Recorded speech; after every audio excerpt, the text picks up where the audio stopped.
In a fascinating book called Reinventing Organizations, author Frederic Laloux recounts the evolving history of how people have worked together in large organizations and how new perspectives or paradigms have emerged over the centuries that unlocked new levels of prosperity as they became the predominant approach. In this video, we'll take a look at these paradigms, then examine how they can inform our thinking about adopting agile or lean approaches. Each new paradigm is described by its own color, has some unique characteristics, and some breakthrough ideas. And we'll look at some examples of organizations operating under each paradigm today. We will start with the oldest paradigm, described by the color red. The guiding metaphor for red is that of the wolf pack. Red emerged as people organized into tribes and was the predominant paradigm for centuries. The defining characteristics of red include a powerful leader who inspires fear in the group's enemies and compliance within the group. Red is most useful in situations of chaos, where the powerful leader may be the only thing guaranteeing the survival of the group. The breakthrough ideas of red are command authority, where a leader can set a direction and people will follow, allowing them to work towards a common goal, and division of labor, where people can specialize in a specific type of work that benefits the overall group. Examples of organizations functioning under the red paradigm today include the mafia, street gangs, and tribal militias. Red organizations are limited by the short-term perspective required to survive chaos. The next level, amber, evolved when the instability of fear-based power structures could not accomplish longer-term success. The guiding metaphor for amber organizations is that of an army.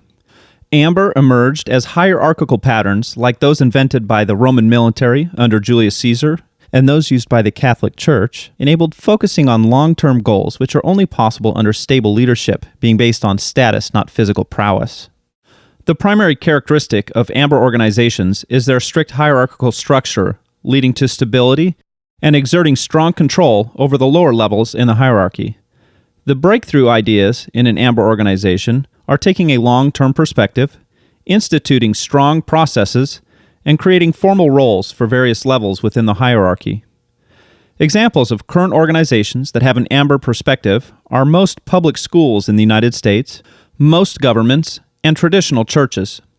Amber organizations begin to hit their limits when conditions change that require new approaches. The next level, orange, evolved when entrenched amber organizations were unable to adapt to changing conditions. The guiding metaphor for orange is that of a machine. Orange emerged in the Age of Reason, along with the American and French revolutions, where individual meritocracy meant that the best ideas had a chance of competing regardless of an individual's status. The primary characteristics of orange organizations include competition within the organization and with other organizations, a focus on financial profit and growth, and a switch to objectives-based management, where leaders set the strategy and lower levels within the hierarchy are given some freedom in how to carry out the strategy. The breakthrough ideas in an orange organization are innovation, accountability for reaching the objectives laid out by management, and meritocracy, where individuals can rise within the organization based on their skill, intelligence, and creativity. Orange is the predominant perspective in the world today, and nearly all large corporations function from an orange perspective, as well as many public universities. Orange begins to hit its limits when people feel that the profit motive is not fulfilling enough, often becoming disengaged with the organization's view of them as cogs in a machine. A 2013 Gallup poll showed that only 30% of U.S. workers were engaged at work, a strong signal of the limits of an orange perspective. The next level, green, has emerged as people have sought more meaning in their work. The guiding metaphor for green is that of the family. The primary characteristics of green organizations are a focus on delighting customers, making decisions based on a set of shared values, and high engagement from everyone in the organization. The breakthrough ideas are balancing the needs of all stakeholders, including customers, employees, partners, and shareholders for publicly held companies, a focus on culture over strategy, and true empowerment of members in the organization regardless of their hierarchical level. Examples of organizations that have a green perspective are Southwest Airlines and Ben & Jerry's Ice Cream. The Agile and Lean movements also emerge from companies with this perspective. Green begins to hit its limits when consensus building results in overly slow decision-making, and the hierarchical structures still existent in green begin to conflict with people's desires to have greater autonomy. The next level, teal, is emerging as organizations have discovered how to work effectively without hierarchical structures. The guiding metaphor for teal is that of a living system.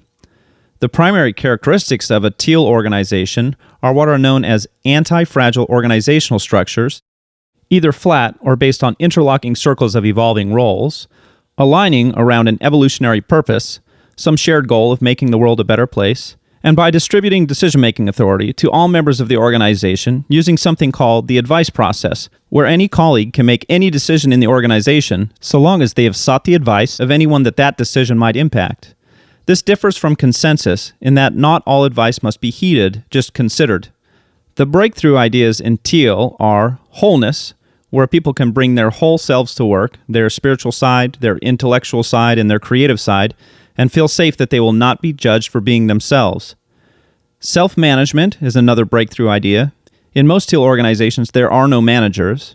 And an evolutionary purpose, meaning that the purpose is not owned by any one person, but evolves as new people join the organization and as the organization learns more about how it can make the biggest difference in the world. Examples of teal organizations include Patagonia, the outdoor clothing company, Morningstar, a tomato processing plant responsible for 40% of the tomato products in the United States, and Bertzorg, a 7,000-person home care nursing organization. Agile and Lean are firmly rooted in green, and most of the struggles we see with adoption are in organizations whose leadership have a dominant orange perspective. To someone with an orange perspective, Agile and Lean are seen as simply process improvements to increase productivity, efficiency, or profits. But without adopting the cultural perspectives of green, only those practices that align with orange are adopted, and they are overlaid against orange approaches like top-down management, or valuing profit against any other outcome. Agile thrives in organizations with a predominantly green perspective, and Agile practices become almost overkill in a teal organization, which have evolved their own practices that include Agile values, but where many Agile practices are no longer required, for example, a single product owner.